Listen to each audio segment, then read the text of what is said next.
Though I've been discussing the linguistic issues that surround the difference between speakers of other languages in multicultural education, it is also important to note that these issues coexist or may be founded upon the cultural stereotypes that inflict feelings of intellectual inferiority among these minority groups. In Arnsen's article, The Threat of Stereotypes, he claims that just because these Hispanic or African American students feel threatened by the possibility of stereotype, then it elicits a response that can play a powerful role in the relatively poor achievement of certain students, such as African American students, Hispanic students, and girls in math-oriented domains. These stereotypes produce expectations about what people are like and how they will behave. If a teacher perpetuates these expectations, it can influence the student's performance and also create negative attitudes among peers towards the minority. Arnsen conducted a study in which he told a mixed group of African American and white college students that they were going to take a standardized verbal test. The control group was presented the test the standard way, as a measure of intellectual ability. The experimental group was told that the test takers were not interested in measuring their intellectual ability, rather in measuring their academic abilities, only to examine the psychology of verbal problem-solving difference.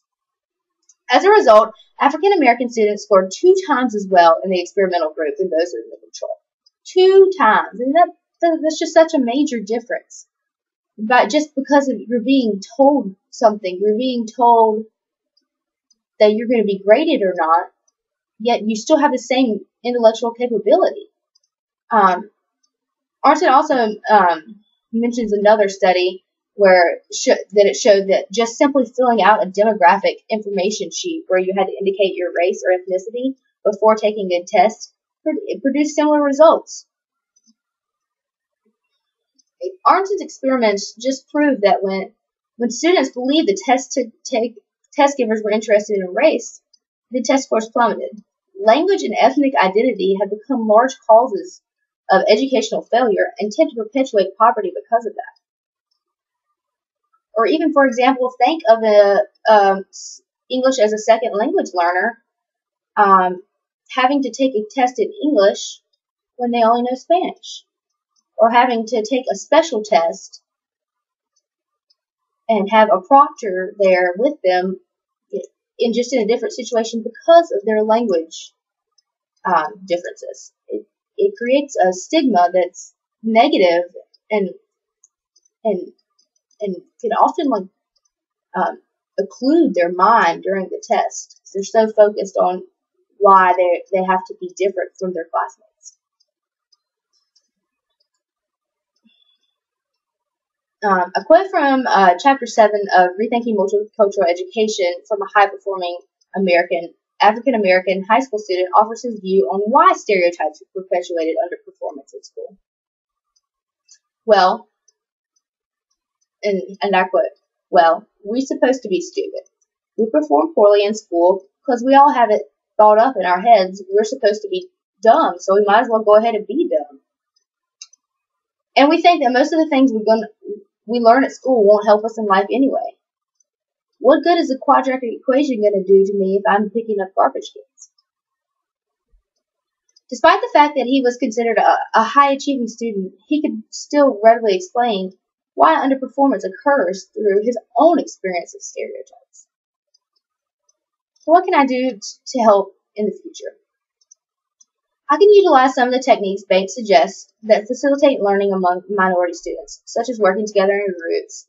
Cooperative classroom structures in which students work interdependently show dramatic gains in grades and engagement because of the reduction of competition, distrust, and stereotypes.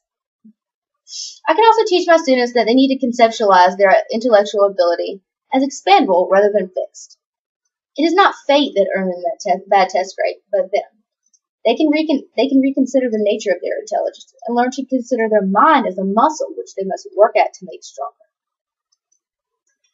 However, as Arnsen quotes H.L. Mencken in his article,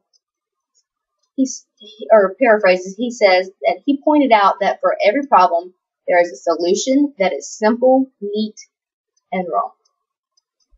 What mention means is that by attending to the needs of one stereotype at a time, the achievement gap will never close.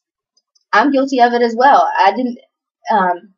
This whole video I've been focusing on African American and Hispanic students. I didn't mention the linguistic or stereotype struggles of the students in the Asian American community or the Native American community, though they certainly exist. Overall, I really believe that a little bit of understanding would go a long way in this country. Our country has been so torn apart by political parties this past year, and instead of assuming that the other party is like harboring designs to ruin your livelihood, maybe if we listen a little bit more to our fellow Americans, instead of constant attack, we can move forward. I think the same thing about religion, culture, race, social class, etc.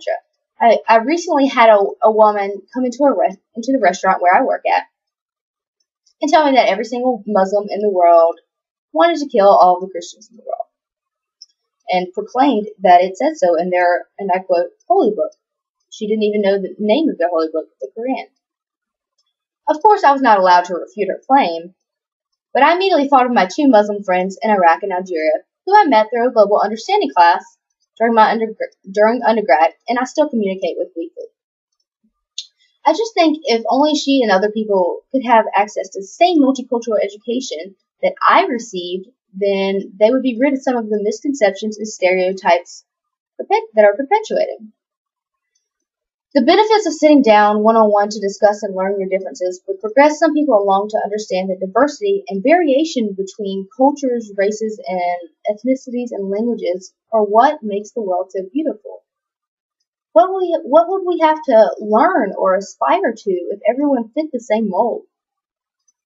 I believe that variety inspires us as naturally curious human beings, or naturally curious beings, causing us to seek out how we can fit in a world with people of all backgrounds, instead of just asserting that our opinion, language, culture, ethnicity is supreme.